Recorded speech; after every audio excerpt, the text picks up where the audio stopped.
Good morning. We begin our time together in song with Open the Window, written by Elise Witt. You can sing along with all What? Start the washing machine. difficulty here. You can sing along with all of us singing this together weeks ago. Please make sure your microphone is muted so you can sing along as energetically as you like.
Good morning and welcome to the Unitarian Universalist Gwinnett. My pronouns are she, her, and hers. It is my great pleasure and a tremendous privilege to serve this faith, to serve our faith as the minister of this congregation. I am so glad that you're all here this morning with us and glad that we're here together in whatever way we can be. We arrive from many places and many life experiences as we gather to recall our true selves, reflect on the meaning of our lives, and explore questions of ultimacy together. If you are here for the first time or the 1,000th time, you are welcome here. If you believe in many gods, a god or goddess, no gods, or you're just not sure, you are welcome here. If you are gay, straight, bisexual, asexual, pansexual, transgender, cisgender, or still trying to figure it out, you are welcome here. If you're covered in tattoos or a blank canvas, you are welcome here. If you shout amen after each song or sentence, or if you prefer to sit with us quietly, you are welcome here. If you come here sober, addicted, or wherever you are on your healing path, you are welcome here. If you are grieving, or if you are celebrating, you are welcome here.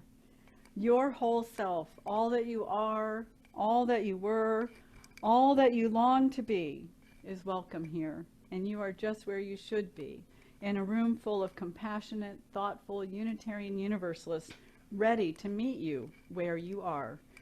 You are home. If you are a newcomer this morning, we welcome you and hope you will indeed find your spiritual home here with us. We are becoming a radically welcoming sanctuary in a green space. We foster spiritual growth as we joyfully nurture connections and community within our walls and beyond. If this is your first time here with us, I encourage you to join us several times virtually and in person when we are able to gather again to experience the full flavor of this congregation and this faith tradition. Please come and be curious, courageous, and compassionate with us. And now let's all take a big, deep breath. Let us fully arrive to this moment, this cherished time that we've set together. Bring every molecule of your being into this precious, precious moment. And now as sound vibrates through us and around us, may we be reminded how deeply, deeply and profoundly interconnected we are with one another, with all life, and with all the stars in the cosmos.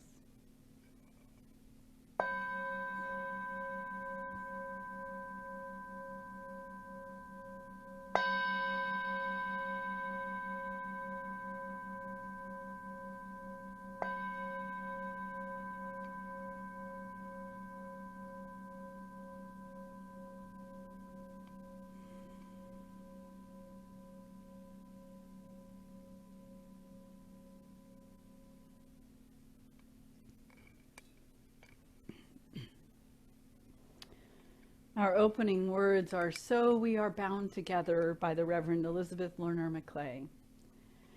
As drops of rain that find each other and build to become a track, a rivulet, a stream, a river, a sea, so are we drawn together. So are we fortunate to find each other. So are we bound together on this shared passage toward an unknown ocean and eternity. And we'll light these words. We light our chalice with these words from the Reverend Paul Sprecher.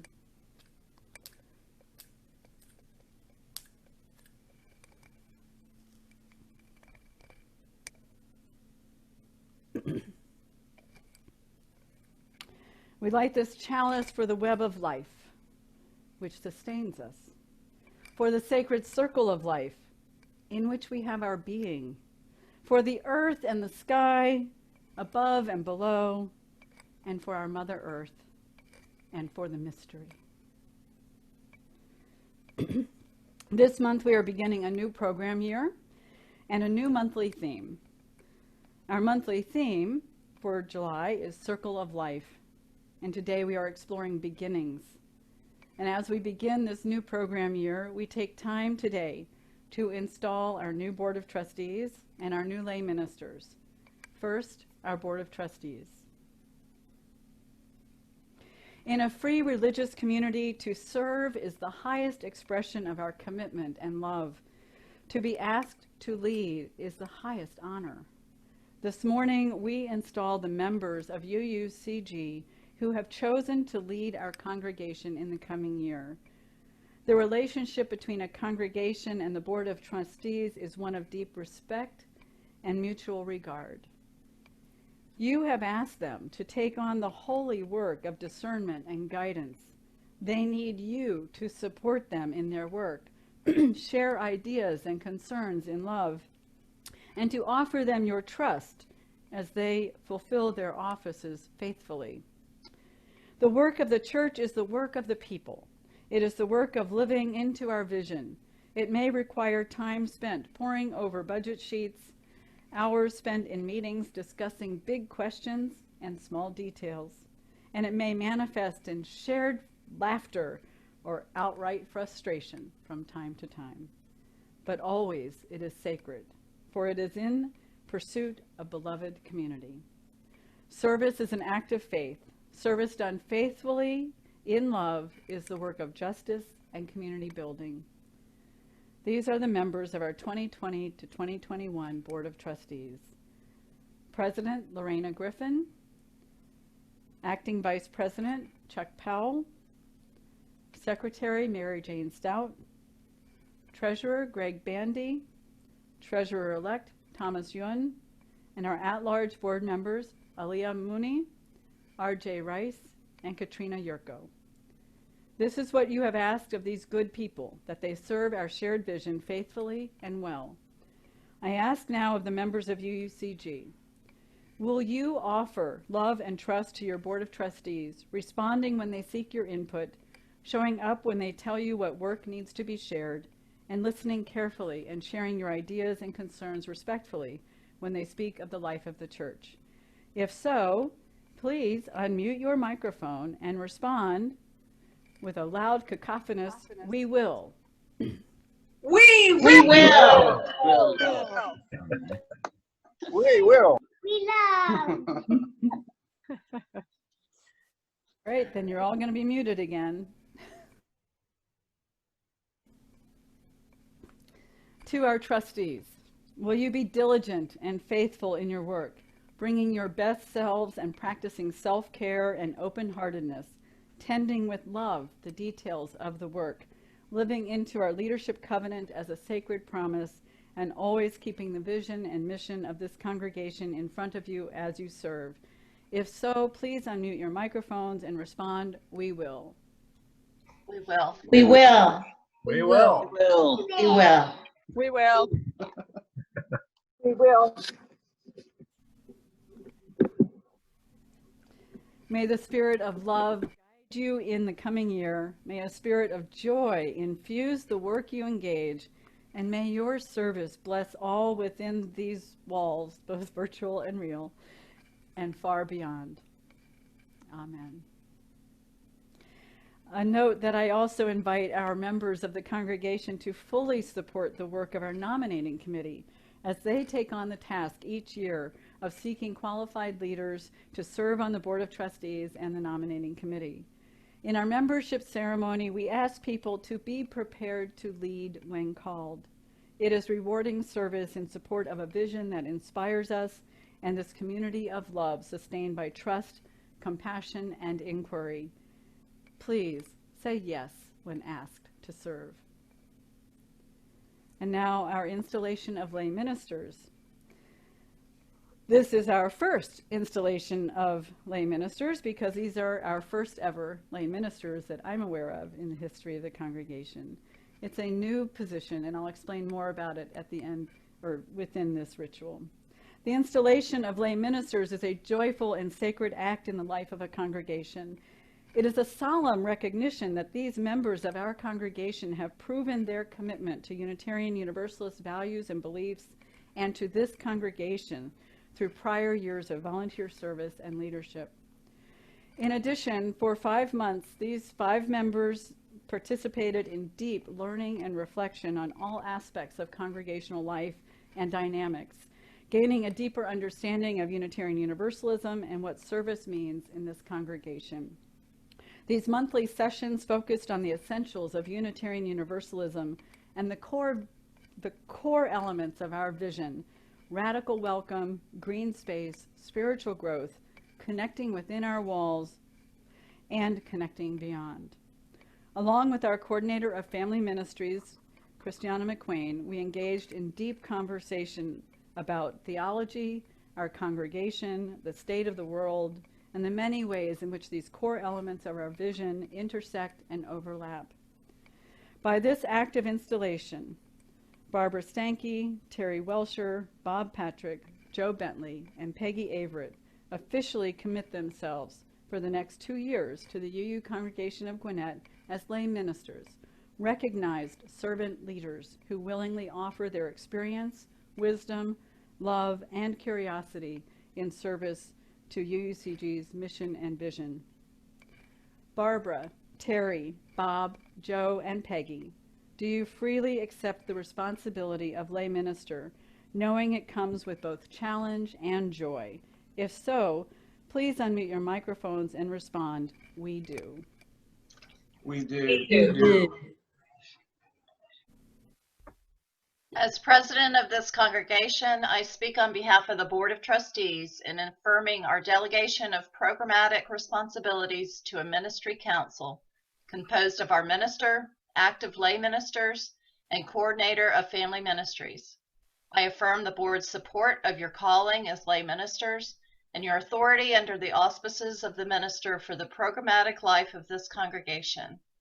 Thank you for serving Unitarian Universalism and this congregation in this way. Members of the UU Congregation of Gwinnett, in recognition of these individuals' leadership, experience, education, and commitment to our Unitarian Universalist principles and to UUCG's mission and vision, will you support them in their work?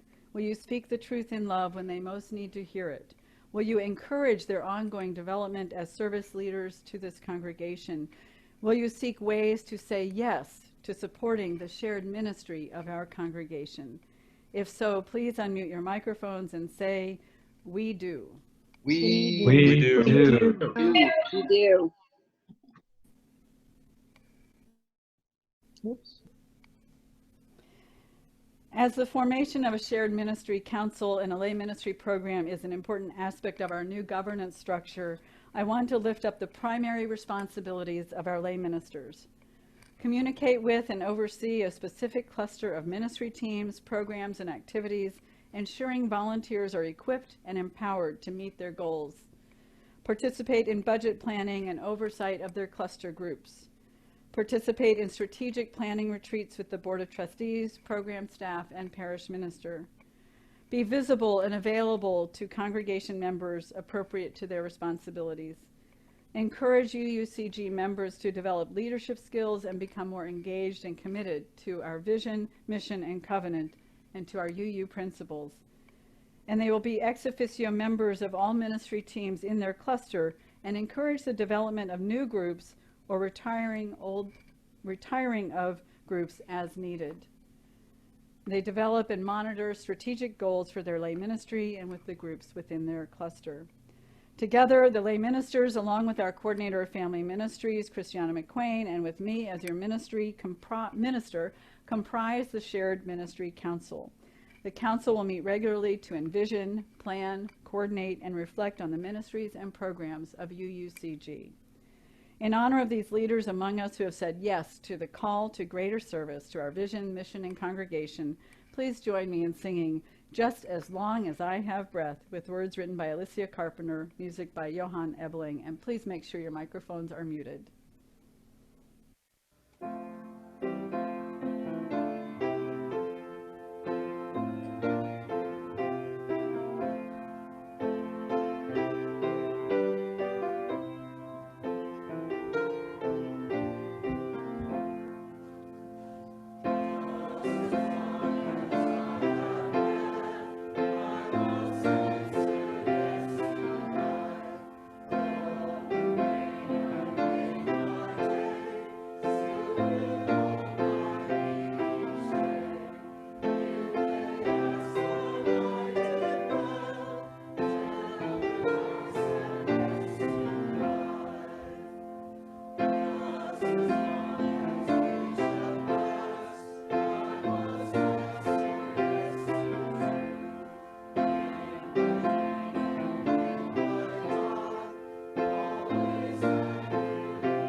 Good morning.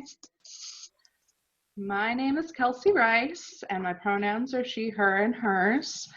My husband, RJ, and I have two wonderful kiddos, Denny Sue, who will be 4 next month, and Beverly Ann, who was born 3 months ago on April 8th. Having a baby is always a world-altering event, but having a baby in the midst of a global pandemic has been challenging. Today marks the 115th day of our sheltering in place. Thankfully, despite our physical isolation, we have not been alone. Our families and this incredible congregation have sustained us in more ways than I can say or may even be aware of. BC, before COVID, my dear friends, Aline and Zoe, hosted a beautiful baby shower in our sanctuary, and we were indeed showered with so much love from so many of you. Aline and Zoe also set up the meal train that many of you participated in, which sustained us for the first month and a half after Beverly's arrival. Our exhausted, weary, and emotional selves were very grateful for every bite. Back in early March, RJ returned from a masked grocery run, unable to find diapers or wipes on the barren shelves of several stores. So we frantically reached out to you for help and received an abundance delivered to our door. Also, BC, we had planned for my parents to come down and stay with Denny Sue while we were in the hospital. Well, unfortunately, that couldn't happen. My parents were sheltering in place in Illinois, and besides, the hospital wasn't allowing visitors, and only one support person was allowed for laboring mothers. Fortunately, RJ was able to be with me, but no children under the age of 18, period. So Denny Sue would have to wait to meet her sister until we came home.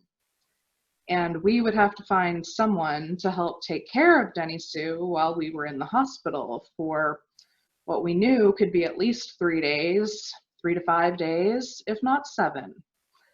It ended up being 7.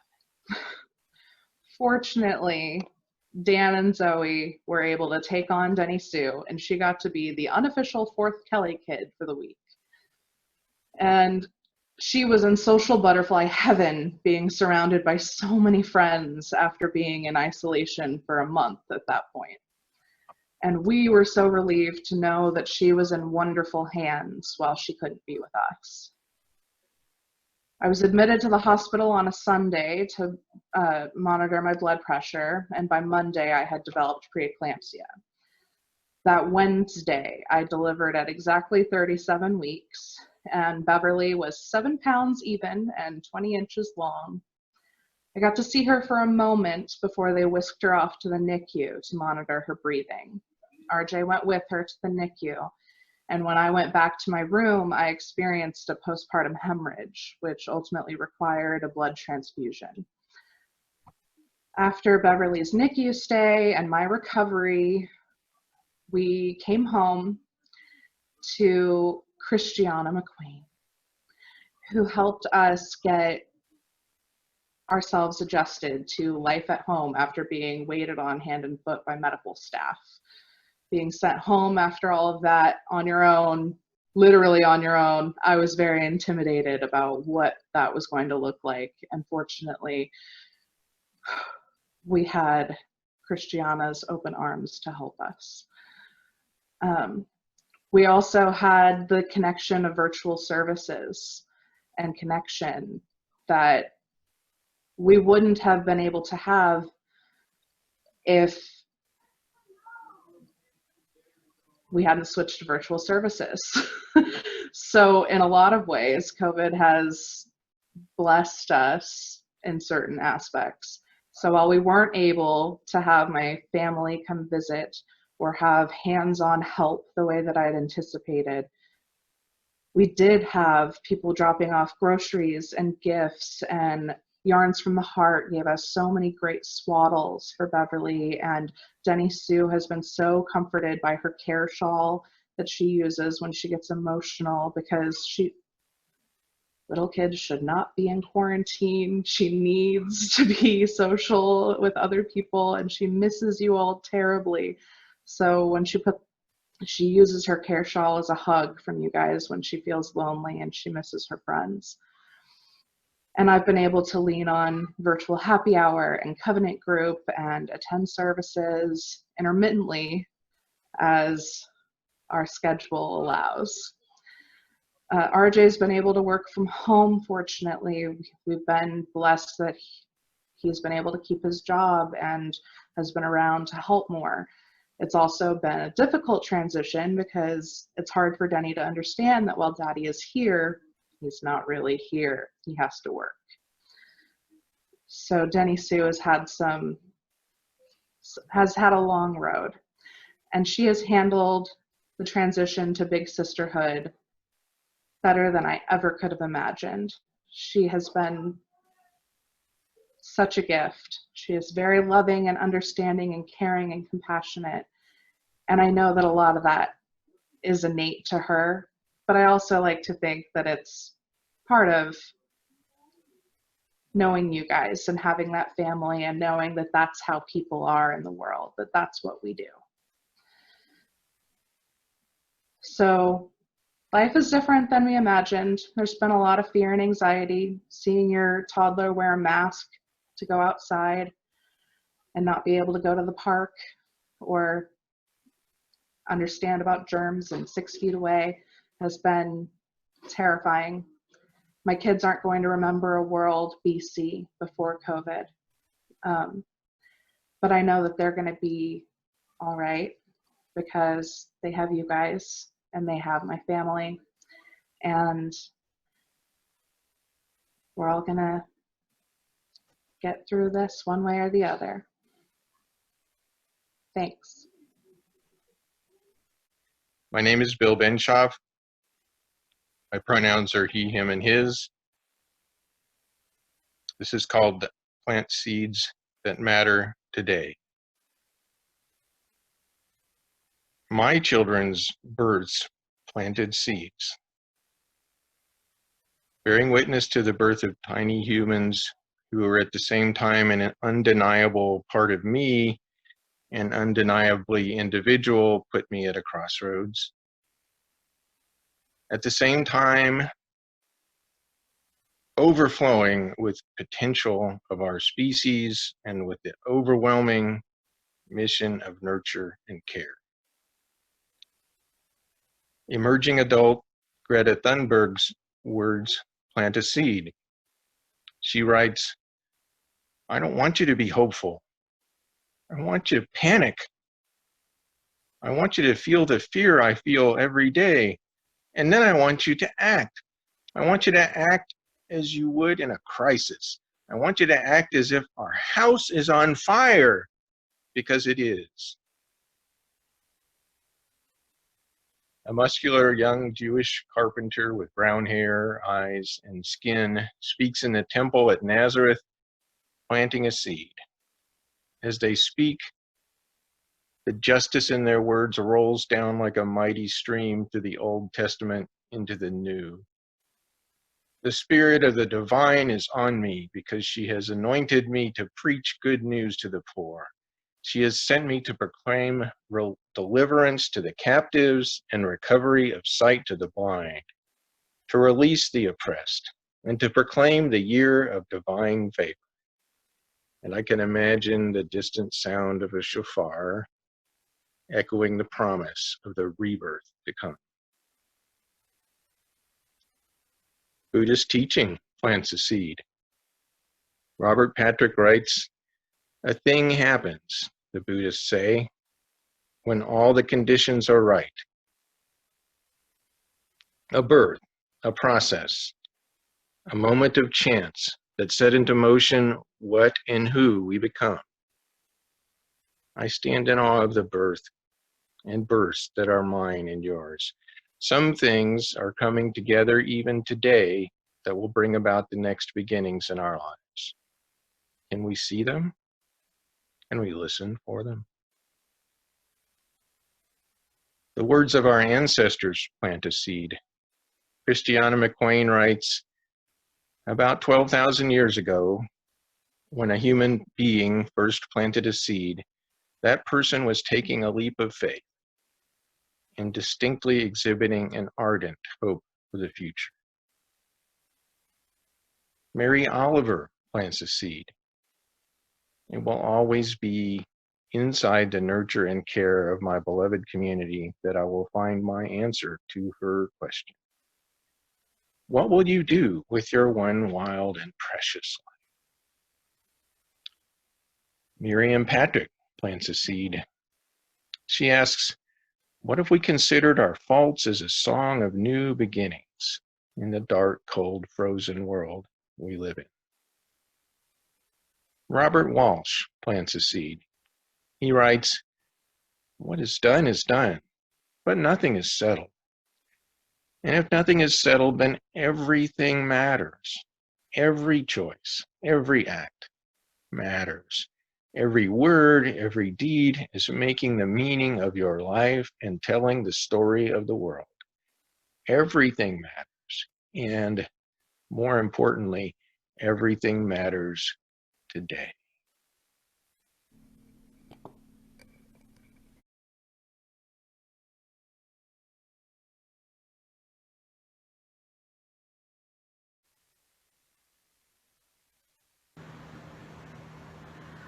Wonder of wonder, life is beginning,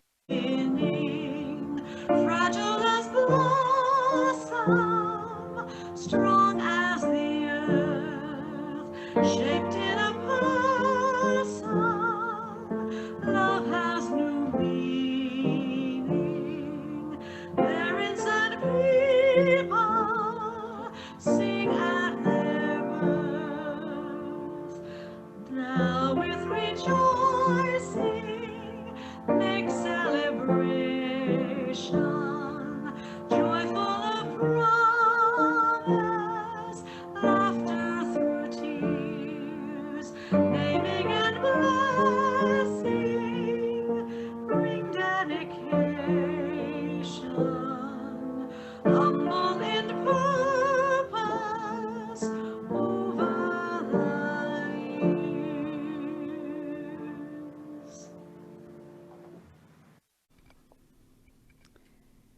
Please join me in the spirit of prayer as I offer these candles of compassion to plant seeds of intention.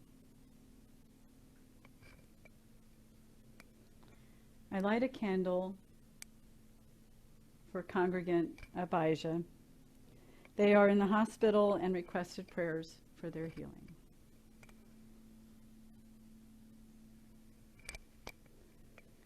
I light a candle for Laura DeCastro, former congregational administrator at UUCG. She had surgery on Tuesday for cancer and will begin treatment soon. She asks that you send her lots of love and healing energy.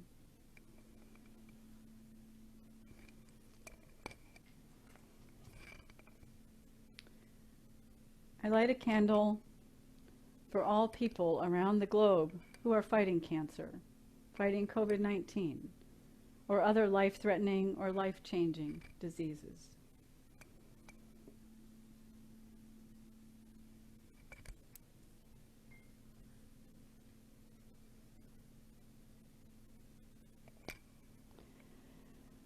On this weekend, when many in the United States are celebrating freedom, I light a candle for the millions of people who are incarcerated, in detention, living under brutal circumstances, in refugee camps, living in the margins of society, all who are yearning to be free.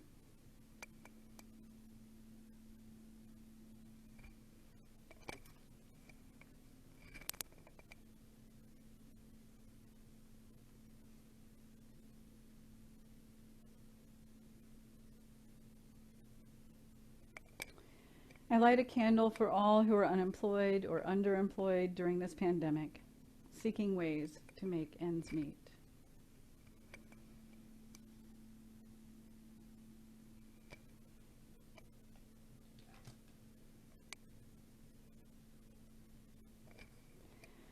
I light a candle for all the parents who struggle to care for their children as they navigate the challenges of working from home or trying to find childcare, or just overwhelmed by the day-to-day, day after day, and day after day needs that must be met.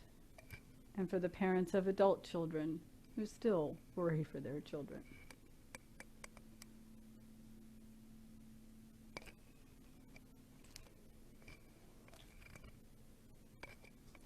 I light a candle for the children. For children who are struggling to understand why they can't go out and play with their friends in the ways they used to, wonder whether they'll be in school virtually or in person, those seeking ways to continue their friendships and continue to find interesting things to do during this pandemic. And the children who wonder why Dad won't play with me because he's working, or Mom can't play with me. I light this candle for all the people around the globe who are sheltering in place under abusive circumstances, unable to find respite from their abusers.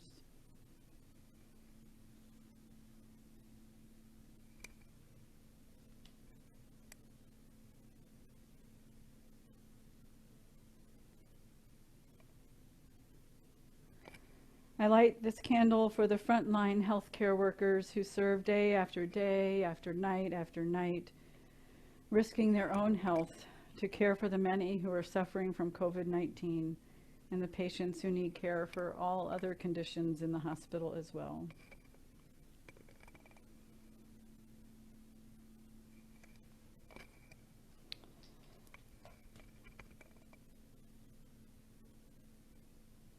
I light a candle for all the essential workers who show up day after day to make sure we have food, gas, medical services, prescriptions, transportation, government services, and so much more.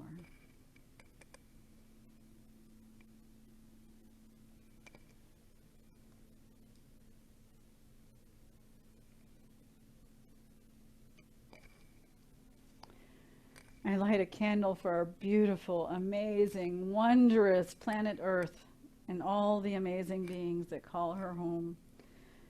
Bless our Earth that keeps turning, keeps blooming and birthing, keeps astonishing us, nurturing us, and sustaining us in spite of the abuses she suffers at our hands. May we do better.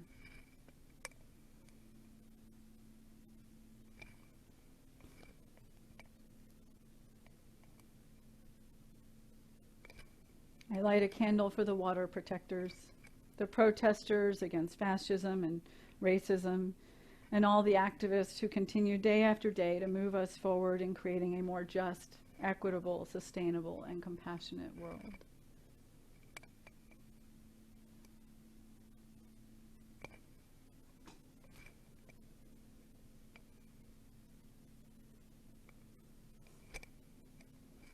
Because I don't want to leave anybody out. I light a candle for each and every being on this planet, for the two-legged, four-legged, standing ones, flowing ones, crawling ones, swimming ones, flying ones, all beings, praying that each and all will be well, that all will be well, that all will be well.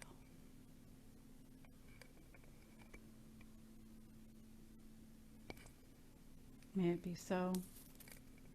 Amen, and blessed be.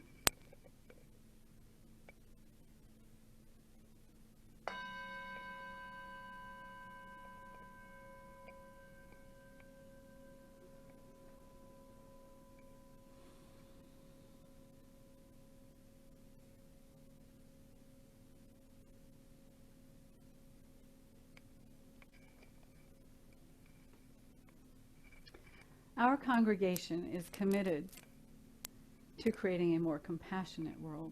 And to this end, each quarter we split our plate collection with an organization selected by the Give Away the Plate Committee. And here with a new quarter beginning, I am so pleased to announce that our third quarter plate recipient is El Refugio, located in Lumpkin, Georgia. El Refugio provides the Ministry of Hospitality and Visitation, serving immigrants at Stewart Detention Center and their loved ones. Many in our congregation have taken part in this important ministry by visiting prisoners at Stewart Detention Center, assisting at the hospitality house, donating much needed supplies for the house and for the immigrants who are deported or released. Our plate contributions also support the shared ministry of this congregation, and so I ask that you please give generously to support the work of this important ministry in our wider community, as well as the vision and mission of our congregation. As we listen to a recording of Brian Bishop playing Penelope Panther's Prance by Don Reckman, you will see on the screen ways to contribute to our offering via PayPal, Venmo, or by mailing a check payable to UUCG to the address shown.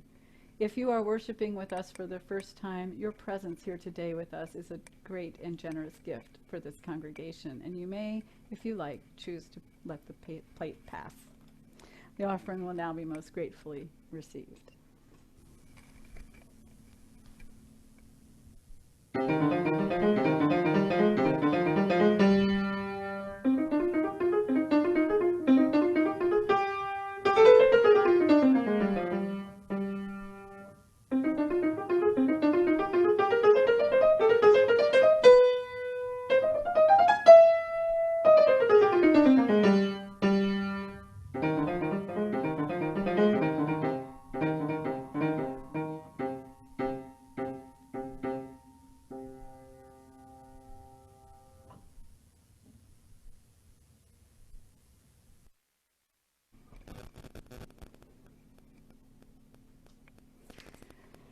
May these generous gifts received today move us towards realizing our vision of a more connected and compassionate world.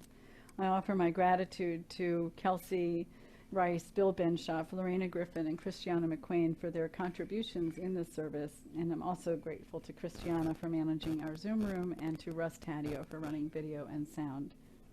And now is the time for our call to connection. Please seek ways to connect with people in the congregation between Sundays. If you are new to our congregation, I encourage you to text welcoming to the number on the screen. You'll receive just a few texts and emails for a few weeks to guide you in connecting, and then they will stop after several weeks. And you can also email info@uucg.org to request our weekly e-news, and check out our website, and use our Register for Events button to get connected with people in our various activities, and check us out on Facebook. Also, if you're new, we have a UU 101 Visitor Orientation Program on the third Sunday of the month, and that's on July 19th at 12:30, and we have a UU 102 Path to Membership Program the same day for those who have been coming for some time, have been to UU 101, and are looking to learn more about what it means to be a member of the congregation. Please register for these so that we know you're coming. The links will be on the church calendar, but it is nice to know that we have folks coming. A few things I want to mention as ways of being of service. I don't have a slide for this, but we are collecting backpacks again this year for children at Corley Elementary School. So please pick up new backpacks, are best or extremely gently used, but new backpacks. And we'll have a bin outside the front entrance of the building of our congregation that will be clearly marked Corley Elementary. It will have a lid on it so that you can drop your backpacks there. So it's not there yet. Don't drop them off this afternoon yet, but it will be there later this week. And also, we have a food collection again. It was so successful last time, and please invite your friends and neighbors, let them know about this. We're collecting canned goods and dried goods for the Lawrenceville Cooperative Ministry. It'll be next Saturday, this one coming up, July 11th from 8 to 11. And also on Saturday from 8 to 11, if you're dropping off canned goods, hey, help out with our property work day. And this will be both inside and out. If you're looking for something to do to help us get ready to open our building again someday, hopefully in January, if not sooner. We're getting it all spruced up and get ready for us to return. And so we need a lot of helping hands. So please sign up online to come to the Property Work Day. There'll be work to do outside and inside. And then there are several opportunities to connect this week. During this time of physical distancing, I set up a weekly space for congregational check-in on Wednesday from noon to 1.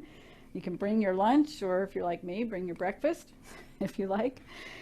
And also on Thursday evenings from 6 to 8, we have our virtual happy hour hosted by Bill Benshoff and Mary Jane Stout.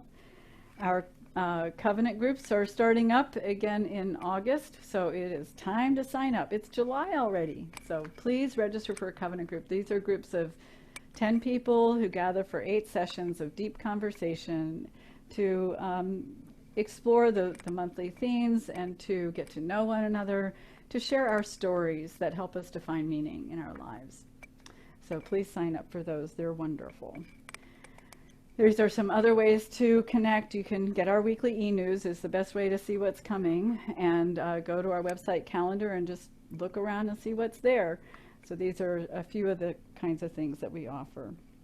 On Wednesdays from 4 to 5, we offer our family faith development for elementary age children and their families. So please come to that and take part. It'll be a helpful way to keep them engaged in our learning about our faith. And if you have children at home or people of any age, if you're a fidgeter, we have virtual intention table activities online that you can click to and print some things out, gather some materials, and just have some things available as you're engaging in the worship service that are doing some things that are related to the theme and to the service. We also have weekly resources for families to engage with their children throughout the week.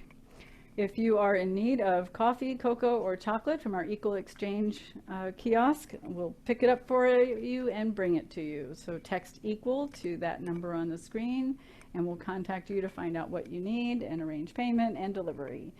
And we have new shipment in, so there should be plenty of stuff there. Just a reminder that although our auction didn't happen in person, it is happening virtually, and we still need your dinners, brunches, excursions, services, game nights, home movie nights, lessons, fine art, and all of those kinds of things. We're looking especially for some things that are very affordable and fun that people can do together virtually, that we can offer as a just sign up and make a contribution for. So if you have ideas for that, please do that. And then we'll also have some live auction items as well. We extinguish this flame, but not the light of truth, the warmth of community, or the fire of commitment. These we carry in our hearts until we are together again.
Beloveds, I can't say it strongly enough. Please continue physical distancing and staying at home as much as possible.